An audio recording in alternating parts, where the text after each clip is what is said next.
Hey guys, in this video we're going to take a look at how you can turn on or turn off alternate or second calendars on the iPhone 15 series.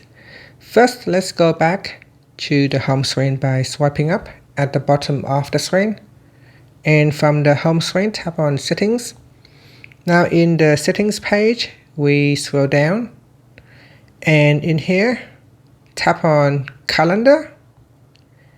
Next, go down and tap on alternate calendars.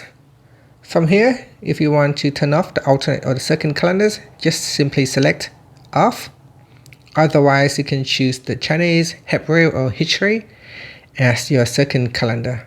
So here is an example. I'm going to select the Chinese calendar. Now swipe up to go back to the home screen and launch your calendar app. Here you can see it will show the second calendar as well as the first calendar. And if I switch it off, then the second calendar has been removed. And that's it.